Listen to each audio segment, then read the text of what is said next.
mon ex-épouse m'a trompé, mais après un incendie, elle a réalisé que son amant était un lâche, et maintenant elle pense pouvoir me reconquérir. C'était un jour de travail normal, jusqu'à ce que tout s'effondre, littéralement. Au milieu du chaos, lorsque les flammes ont commencé à envahir le bâtiment, j'ai vu quelque chose que je n'oublierai jamais. Et à ce moment-là, au milieu du feu et de la fumée, j'ai dû faire un choix que je ne comprends toujours pas moi-même aujourd'hui. Lorsque j'ai rencontré Daniela, je n'aurais jamais imaginé qu'elle deviendrait l'une des plus grandes sources de douleur dans ma vie. Nous nous sommes connus à la fac. J'avais une vingtaine d'années, et elle n'était qu'un an plus jeune. Nous nous sommes rapprochés grâce à des amis communs, avons commencé à discuter, partager des groupes d'études, puis à sortir ensemble. Elle avait un caractère calme, un peu réservé au début, mais elle donnait toujours l'image de quelqu'un de posé et responsable, le genre de personne dont on pense qu'elle est prête pour une vie stable. Nous nous sommes diplômés ensemble, moi en système d'information, elle en administration, et avons décidé de nous marier peu après. Les premières années ont été bonnes. Nous avons loué un appartement confortable, partagé les dépenses équitablement, et tout semblait bien se passer. Je travaillais comme technicien informatique indépendant, offrant support et maintenance à diverses entreprises de la ville. Je n'avais ni patron fixe ni lieu de travail déterminé, mais cela me donnait de la liberté et des horaires très flexibles. Quant à Daniela, elle a trouvé un emploi dans une entreprise de logistique qui, par coïncidence, avait une filiale près de chez nous. Son travail était plus structuré, avec des horaires de bureau, mais nous trouvions toujours un moyen de passer du temps ensemble. C'est lors d'un événement de fin d'année de son entreprise que j'ai rencontré certains de ses supérieurs. J'étais simplement venu comme accompagnant, sans intention de faire du networking, mais lorsqu'ils ont appris que je travaillais dans le support technique, ils m'ont demandé si je m'y connaissais aussi en réseau et serveur. J'ai répondu que oui, ils m'ont demandé mon numéro, et quelques mois plus tard, ils m'ont appelé pour vérifier les câblages et les serveurs de l'entreprise. C'est ainsi que l'entreprise de Daniela est entrée dans ma liste de clients réguliers. Au début, tout s'est passé normalement. J'apparaissais de temps en temps, faisais mon travail, et repartais. Bien que nous travaillions au même endroit, nous nous croisions rarement. Elle restait dans le secteur administratif, et moi dans la partie technique. Parfois, je la saluais de loin, d'autres fois, je ne savais même pas si elle était là. Tout semblait normal. Nous continuions à faire des projets, parlions d'acheter une voiture, peut-être de déménager pour un endroit plus grand. Nous avions même abordé la question d'avoir des enfants, car notre situation financière était bonne et nous pensions que c'était le bon moment. Du moins, c'est ce que je pensais, mais la réalité était différente, et je ne le découvrirai que plus tard. J'avais environ 30 ans, et nous étions mariés depuis presque 3 ans. Rien ne me faisait soupçonner que quelque chose n'allait pas. Daniela agissait normalement à la maison, certains jours, elle était plus silencieuse ou distraite, mais rien d'assez étrange pour me faire penser qu'il y avait quelqu'un d'autre. Je croyais que notre relation était solide, ou au moins stable. Un jour, l'une des entreprises avec laquelle j'avais rendez-vous a annulé à la dernière minute. Comme j'avais déjà tout mon équipement dans la voiture, j'ai décidé d'avancer une visite prévue pour la semaine suivante. Par coïncidence, c'était dans l'entreprise où Daniela travaillait. J'ai trouvé ça génial, car c'était proche de chez moi et le problème semblait simple, instabilité du réseau. Je suis arrivé comme d'habitude, j'ai salué le personnel à la réception, puis je suis descendu au sous-sol, où se trouvait la salle des serveurs, et j'ai commencé à travailler. J'y suis resté quelques heures, j'ai vérifié les racks, réorganisé quelques câbles, lancé des tests. J'étais tellement concentré que je n'ai même pas remarqué le temps passé. Lorsque j'ai eu besoin de câbles spécifiques qui n'étaient pas dans la salle technique, j'ai demandé qu'on me les envoie depuis l'entrepôt, qui se trouvait au 2e étage. On m'a dit qu'il n'y avait personne de disponible à ce moment-là, mais que je pouvais y aller, puisque j'avais accès en tant que technicien. Je suis monté sans réfléchir 2 fois, je voulais juste prendre ce dont j'avais besoin et continuer. C'est là que tout s'est effondré. En arrivant à l'entrepôt, un grand espace rempli de rayonnage métallique et de couloirs, j'ai entendu des chuchotements. J'ai marché quelques pas, puis j'ai vu, entre 2 rayonnages, Daniela et un autre homme. Ils étaient enlacés, s'embrassant avec intensité. Ce n'était pas un simple baiser, mais celui de 2 personnes complètement absorbées par le moment, comme si rien d'autre ne comptait. Je suis resté paralysé pendant quelques secondes. Lorsque j'ai enfin réussi à réagir, j'ai fait un pas de plus, et ils m'ont vu. L'homme s'est immédiatement éloigné. Daniela est restée figée. Le silence était si lourd qu'on aurait dit que l'air avait disparu. Elle n'a rien dit, moi non plus. Je me suis simplement retourné et suis parti. Il n'avait aucun sens de faire une scène là-bas, mais à l'intérieur, mon sang bouillait, mes mains tremblaient de colère et de déception. Plus tard, j'ai découvert que cet homme s'appelait Sergio. Il travaillait dans le secteur des opérations, et apparemment, ce n'était pas la première fois qu'il s'impliquait avec des femmes mariées. Ce qui m'a le plus révolté, c'est que lorsque j'ai signalé l'incident à l'entreprise, ils l'ont pratiquement ignoré. Ils ont simplement donné un avertissement verbal aux deux, comme si c'était une broutille. Comme je n'étais pas un employé direct, je n'avais aucun pouvoir pour exiger quoi que ce soit. À la fin, tout est resté classé sous comportement inapproprié entre adultes consentants. Ils n'ont pas été renvoyés, ni même punis. De mon côté, je n'ai rien fait de plus. J'ai pris la seule décision qui me semblait correcte, entamer le divorce. Ce ne fut pas facile. Daniela ne l'a pas bien accepté lorsque je l'ai confrontée. Elle a essayé de justifier ce qu'elle avait fait, disant que je ne lui donnais pas assez d'attention, que j'étais toujours trop concentré sur le travail, que je ne la faisais plus se sentir désirée. Bref, le discours typique de quelqu'un qui cherche à fuir sa propre culpabilité. Et, comme si cela ne suffisait pas, au milieu de la dispute, elle a même déclaré que ce fameux Sergio était plus un homme que moi et qu'il la faisait se sentir vivante. Je n'ai répondu que je ne voulais plus discuter, qu'il valait mieux signer les papiers et chacun suivre son chemin. Le processus légal a été rapide, surtout parce que nous n'avions ni enfants ni bien de grandes valeurs en commun. Chacun est resté avec ce qui lui appartenait. Elle a déménagé dans un appartement près de son travail, et j'ai continué ma routine. J'ai mis quelques semaines à me reprendre mentalement, mais j'y suis arrivé. Je me suis recentré, j'ai élargi mon réseau de clients et j'ai poursuivi mon travail. Depuis que le divorce a été finalisé il y a environ 8 mois, je suis retourné plusieurs fois dans l'entreprise de logistique où Daniela travaillait. Cela faisait partie de mon travail, et je ne voulais pas perdre un contrat juste par fierté. Heureusement, lors de ces visites, je ne l'ai jamais croisée. J'arrivais, faisais ce que j'avais à faire, et repartais, en gardant tout strictement professionnel. S'il ne me causait pas de problème, je n'en causais pas non plus. C'est pourquoi, quand on m'a rappelé pour vérifier un problème d'instabilité du réseau, j'ai accepté sans hésiter. C'était encore un travail pour un client habituel, et je n'avais aucune raison de penser que cette journée marquerait un avant et un après dans ma vie. Je suis arrivé vers midi. L'endroit était étrangement vide pour cette heure-là. À la réception, on m'a dit que la plupart des employés étaient à un événement corporatif, un genre de déjeuner anniversaire que l'entreprise organisait à l'arrière, hors du bâtiment principal. Seuls étaient restés quelques administratifs, des agents de sécurité et quelques employés pour maintenir les opérations.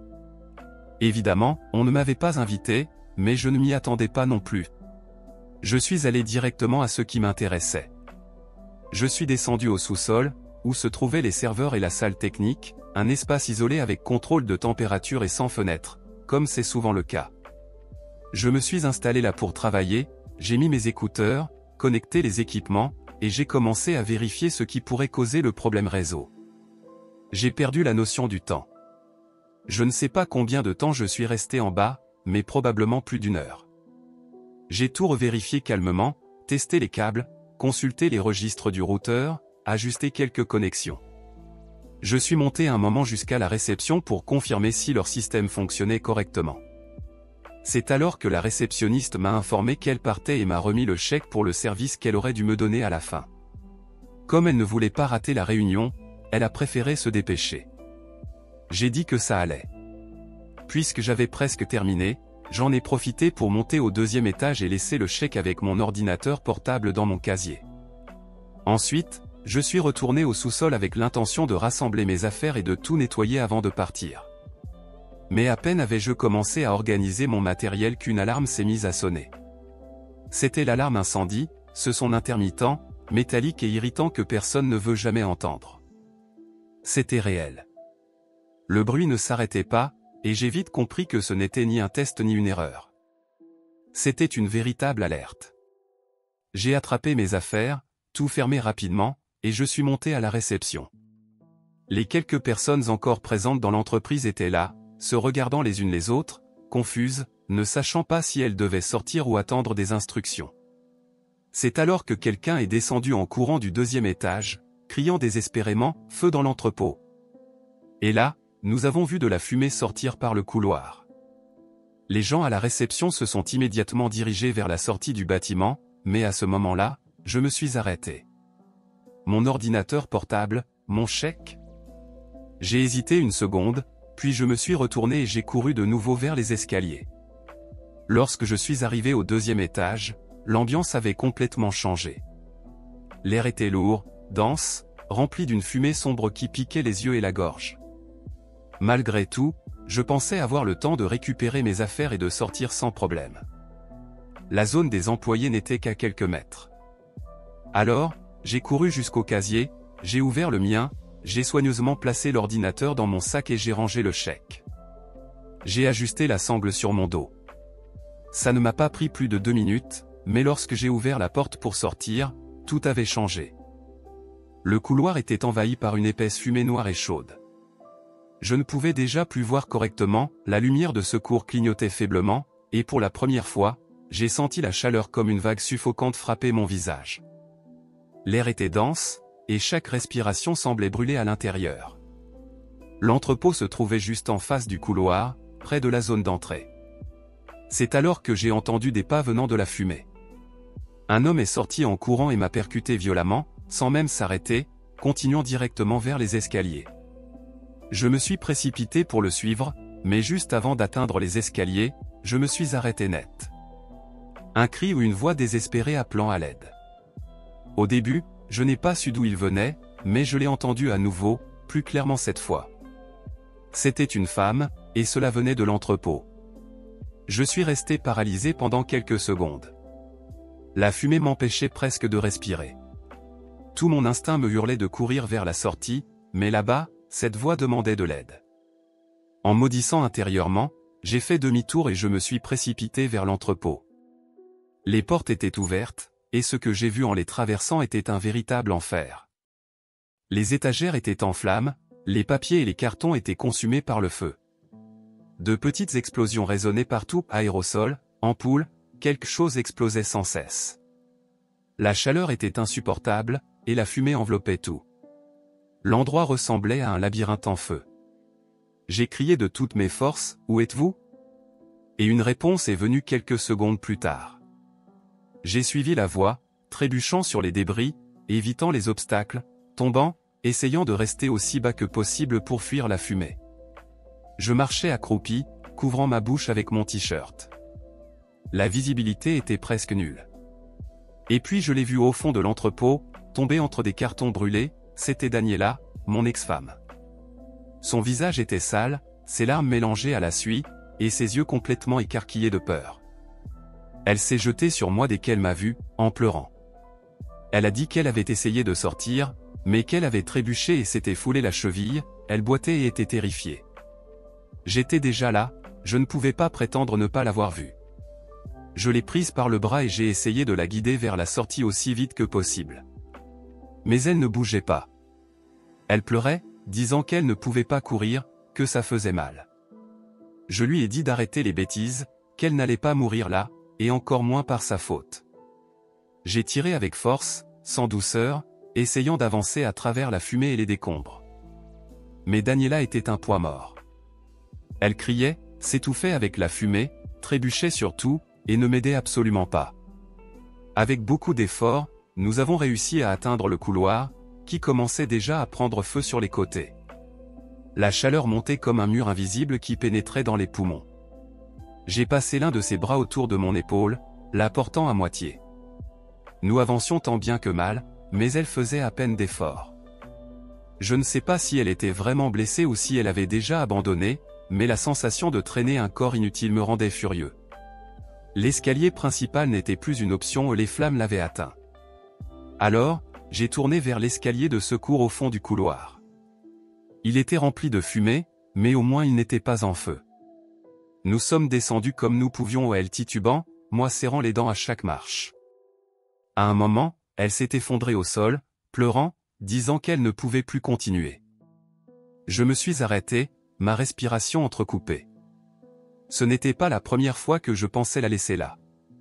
Cela aurait été facile, j'avais déjà fait bien plus que ce que n'importe qui aurait fait. Mais quelque chose en moi m'a forcé à continuer. Pas parce que je l'aimais encore, ce sentiment était mort depuis longtemps, mais parce que je ne pourrais pas vivre en sachant que je l'avais laissé brûler là. Elle pleurait sans arrêt, répétant que nous allions mourir. Alors, je lui ai donné une gifle, non pas par colère, mais pour la faire réagir. Elle est restée silencieuse pendant une seconde. J'en ai profité pour l'obliger à se lever. Je l'ai traînée de nouveau, et nous avons finalement atteint le rez-de-chaussée. La réception était un chaos total. Le feu était partout, les murs s'effondraient, les objets se brisaient et explosaient. La chaleur était insupportable. Nous avancions comme nous pouvions, moi la tirant par la main. Lorsqu'un fracas nous a fait lever les yeux, le plafond s'est effondré en flammes à quelques mètres de nous. Daniela a hurlé et s'est de nouveau effondrée au sol, disant qu'elle ne pouvait plus continuer, qu'elle voulait que je la laisse là. Épuisé, complètement hors de moi, je l'ai soulevée dans mes bras. Je ne voulais plus entendre de cris ni de lamentations, je voulais juste sortir de là. Je l'ai portée et j'ai commencé à courir à travers la réception, évitant ce que je pouvais, avec des morceaux de plafond qui tombaient autour de nous. Je ne sais pas comment j'ai réussi, mais à la fin, j'ai traversé les portes d'entrée, juste au moment où les pompiers arrivaient. Daniela était accrochée à moi comme un poids mort, cramponnée à mon cou. Un des pompiers a immédiatement couru vers nous et l'a prise. Ils nous ont éloignés dans un coin tandis que les autres couraient à l'intérieur du bâtiment. J'entendais des cris, des pas, des radios. Tout était confus. L'air dehors, même chargé de fumée, semblait presque frais comparé à ce qui se passait à l'intérieur. Je me suis retourné un instant pour regarder le bâtiment. Les flammes étaient déjà visibles de tous les côtés. L'entrepôt était complètement perdu, tout comme les bureaux. Et là, au milieu de ce chaos, une idée m'a traversé l'esprit, la reconstruction de cet endroit allait coûter des millions, et j'avais dans mon sac à dos un chèque fraîchement signé de cette même entreprise. Tout ce à quoi j'ai pu penser, c'est que je devais le déposer avant qu'il ne soit trop tard. Alors, je suis allé à la banque. Ce qui a causé l'incendie n'est devenu clair que quelques jours plus tard. J'allais bien, alors j'ai encaissé mon chèque sans problème et j'ai continué ma vie. Je pensais que ce serait tout, mais pour l'entreprise, l'histoire était bien différente. Ils avaient pratiquement tout perdu au bureau, dossiers, mobilier, une partie de leur système interne. Seul le département informatique avait été épargné, et encore, parce qu'il était situé en sous-sol et grâce à l'intervention rapide des pompiers. Comme je connaissais toute la structure et le réseau de l'entreprise, ils m'ont demandé de l'aide pour redémarrer les serveurs et accéder aux enregistrements de sécurité. La police était déjà impliquée et avait besoin de passer en revue toutes les images possibles pour découvrir comment l'incendie avait commencé. J'étais avec eux lorsqu'ils ont ouvert les caméras. C'est moi qui ai récupéré les fichiers du serveur, qui, par miracle, fonctionnait encore. Et c'est là que j'ai compris exactement ce qui s'était passé. Pendant que tous les employés étaient à la réunion à l'extérieur du siège, Daniela Howie, mon ex et Sergio, le même gars avec qui elle m'avait trompé, avaient décidé de se retrouver dans l'entrepôt. Sur les images, on voyait Sergio entrer en premier, seul, restant près d'une zone avec une signalisation claire indiquant l'interdiction de fumer. Il était là, à fumer comme si de rien n'était. Il est resté ainsi pendant quelques minutes, en regardant vers l'entrée de l'entrepôt. Puis Daniela est arrivée. Elle a regardé autour d'elle pour vérifier qu'il n'y avait personne, et ensuite, Sergio a jeté son mégot par terre, l'a écrasé négligemment et l'a poussé sous une étagère. Après cela, les deux sont partis ensemble vers le fond de l'entrepôt, jusqu'à une porte qui menait à la salle comptable, une pièce fermée, sans fenêtre, qui selon le protocole ne devait être utilisée que temporairement et exclusivement pour ranger des documents. Mais c'est là qu'ils se sont enfermés. Quelques minutes plus tard, exactement là où Sergio avait jeté son mégot, de petites flammes ont commencé à apparaître. L'hypothèse des experts était que le mégot encore allumé était tombé près d'une poubelle pleine de papier et qu'il y avait des emballages au sol non loin de là. Une boîte contenant des produits de nettoyage industriel a explosé, il n'était pas clair quoi exactement, mais le feu s'est propagé en quelques secondes. L'alarme incendie s'est déclenchée peu après, et malgré cela, personne n'est sorti de la pièce. Plusieurs minutes ont passé, il y avait déjà de la fumée et des flammes partout. La visibilité des caméras a diminué, mais juste avant que le système ne tombe en panne, on a pu voir clairement Sergio sortir de la pièce, couvrant son visage, courant entre les étagères. C'était lui qui m'avait bousculé dans le couloir, le type que j'avais croisé quand j'étais venu chercher mes affaires. Il s'était enfui et l'avait laissé là-bas. Après ça, les caméras ont cessé d'enregistrer, la chaleur avait finalement détruit le système. Les images étaient accablantes. Sergio a été accusé de négligence grave ayant entraîné un incendie. Le parquet a formalisé les accusations, et même sans prison ferme, il a écopé de 2 ans de prison avec sursis, d'une lourde amende et a été interdit de travailler dans des environnements industriels ou logistiques pour les 5 prochaines années au suffisant pour ruiner sa carrière. Quant à Daniela, elle a été immédiatement renvoyée. Elle n'a pas été formellement accusée, mais il était clair qu'elle avait violé des règles internes graves et agi avec une totale négligence. Non seulement elle a perdu son emploi, mais elle est également devenue persona non grata auprès de tous ceux qui connaissaient l'histoire. Les pertes de l'entreprise se chiffraient en millions, tout cela à cause d'un moment d'imprudence pendant les heures de travail. Presque une semaine après l'incendie, en rentrant de course, j'ai trouvé Daniela devant la porte de mon immeuble. Elle m'a dit qu'elle ne pouvait pas dormir sans me remercier, que ce que j'avais fait pour elle était le plus grand geste qu'on ait jamais fait pour elle, que je lui avais sauvé la vie, qu'elle avait été stupide et qu'elle réalisait maintenant qui était le véritable homme de sa vie. Que Sergio l'avait abandonnée pour mourir, et que moi, au contraire, j'avais tout risqué pour la sauver. Je n'ai rien dit, je suis simplement rentré chez moi, j'ai fermé la porte, pensant que cela suffirait pour qu'elle comprenne. Mais non. Depuis lors, elle est devenue une ombre. Elle m'écrit tous les jours, m'envoie des messages, des emails, et même des lettres par courrier. Elle dit qu'elle sait que je l'aime encore, que tout cela était une preuve que nous pouvons recommencer, que ceux qui aiment vraiment méritent une seconde chance, que me sauver elle était un acte d'amour, une preuve que notre séparation n'était pas réelle. Elle est complètement déconnectée de la réalité. Le pire, c'est que sa mère a aussi commencé à m'appeler, en pleurs, disant que l'amour véritable existe, que ce que j'ai fait était un acte de courage et de dévouement, et que je ne pouvais pas refuser une seconde chance à sa fille après un tel acte. Il parle comme s'il s'agissait d'une scène de film, comme si je m'étais jeté dans les flammes par amour, comme si c'était un sacrifice romantique digne d'un feuilleton. Mais la vérité n'a rien à voir avec ça. Si j'avais su que Daniela était là, si j'avais su qu'elle était à l'origine de tout ça, qu'elle se cachait avec Sergio, que des gens avaient perdu leur emploi à cause de la folie de ces deux-là, je ne me serais jamais approché. Et le plus absurde, quelqu'un, je ne sais pas qui, a pris une photo précisément au moment où je sortais du bâtiment avec elle dans mes bras. L'image est devenue virale, a envahi les réseaux sociaux avec des légendes comme l'ex-mari qui a sauvé sa femme des flammes. Les gens ont été émus, ils ont inventé une histoire d'amour qui n'a jamais existé. Personne ne sait ce qui s'est vraiment passé, et pire encore, personne ne veut savoir. On ne voit que l'image, on ne croit qu'à la fausse narration. Maintenant, je suis le héros de cette histoire. Je n'ai jamais demandé ça, je ne le veux pas, je n'en ai pas besoin. Il ne me reste plus qu'à espérer que le silence suffira pour que tout cela soit oublié. Parce que si j'essaie de déposer une demande de protection contre Daniela, personne ne me l'accordera. Comment expliquer à un juge que je veux m'éloigner de la femme que j'ai sauvée de la mort par le feu? Personne ne me croira. Commentaire final, et voilà, mesdames et messieurs.